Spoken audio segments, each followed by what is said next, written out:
Social media has now killed Allah, my Allah, and has replaced itself in His place. Facebook is an idealistic and optimistic company. For most of our existence, we focused on all of the good that connecting people can do. And as Facebook has grown, people everywhere have gotten a powerful new tool for staying connected to the people they love, for making their voices heard, and for building communities and businesses. We didn't take a broad enough view of our responsibility, and that was a big mistake. And it was my mistake, and I'm sorry. I started Facebook, I run it, and I'm responsible for what happens here. You know that I have sued Facebook for the platform they have offered to Islamist extremists. Facebook plays with our data, and Facebook plays with our personal information.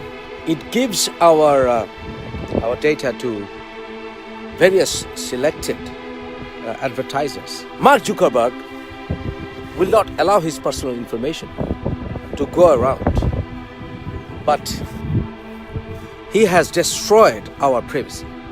After more than a decade of promises to do better, how is today's apology different? And why should we trust Facebook to make the necessary changes to ensure user privacy and give people a clearer picture of your privacy policies?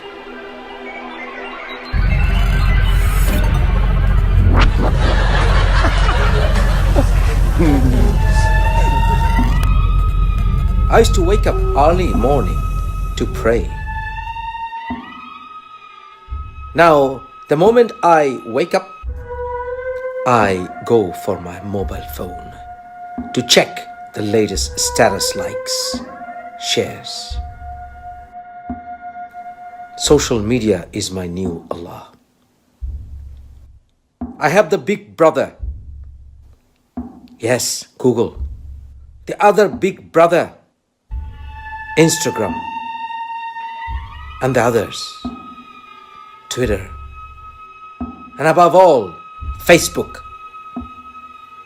who all together manipulate my thinking, gather data about me, how my blood flows, how my thinking pattern grows, who are my best friends, and they are stronger than Allah.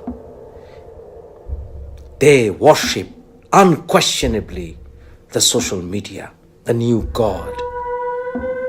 They slowly but surely guide me into new tastes. They help me choose, or they dictate me to choose my new life partner. They know my life partner better than I know her. So the new Allah, social media, demands, orders, and guides my allegiance. And I have surrendered to my new Allah by replacing the Allah I knew when I was growing up. Can you solve this puzzle for us? Can robots be self-aware, conscious, and know they're robots? Well, let me ask you this back. How do you know you were human? And this Allah is not dependent on the geographical origin of many gods that we traditionally used to know. The Arabic god Allah, the Hindu goddess Durga, the Abrahamic god Jesus' Father in heaven, the Zoroastrian god.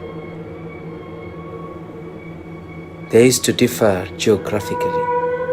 They used to reflect the taste of their own creators, the men of that region. But this social media guides you in a way that you don't even consider this Allah to belong to any particular region for its origin.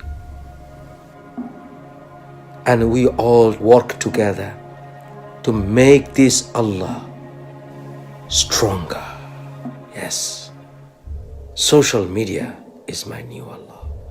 It watches every move that I make, every likes that I give, every food that I order, and it even dictates everything that I do.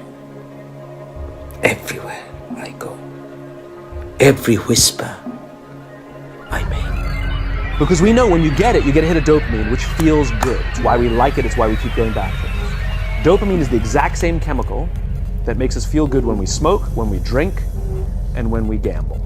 We have age restrictions on smoking, gambling, and alcohol, and we have no age restrictions on social media and cell phones. If you're sitting at dinner with your friends and you're texting somebody who's not there, that's a problem. That's an addiction. If you're sitting in a meeting with people you're supposed to be listening to and speaking, and you put your phone on the table, face up or face down, I don't care, that sends a subconscious message to the room that you're just not that important to me right now, right? That's what happens. And the fact that you cannot put it away is because you are addicted, right? If you wake up and you check your phone before you say good morning to your girlfriend, boyfriend, or spouse, you have an addiction. And like all addiction, in time, it'll destroy relationships, it'll cost time, and it'll cost money, and it'll make your life worse. Anyone who uses social media might admit it can be hard to tear yourself away. Now the former head of Facebook says that's exactly what the founders intended. And like the site he helped create, this morning, he has our attention. He's the billionaire brainiac who helped launch Facebook, otherwise known as the guy Justin Timberlake played in The Social Network. Drop the just Facebook.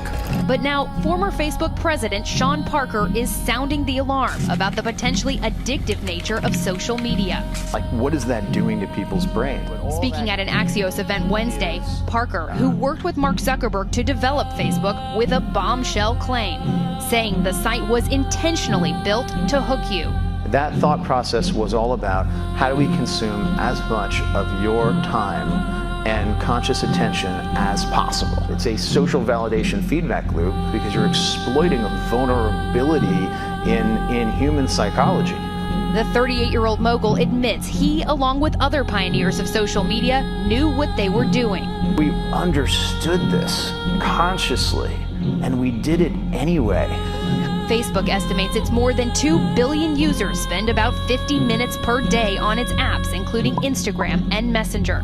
It literally changes your relationship with society, with each other. While the medical community has yet to classify social media as addictive like alcohol or gambling, one recent study found that participants who appeared to use social media most compulsively showed changes in the part of the brain that controls impulse. It's much more helpful to say, look, we're very vulnerable to this. It acts on us in many ways, in the ways addictive substances will. As for Parker, he now calls himself a conscientious objector to the site he helped create.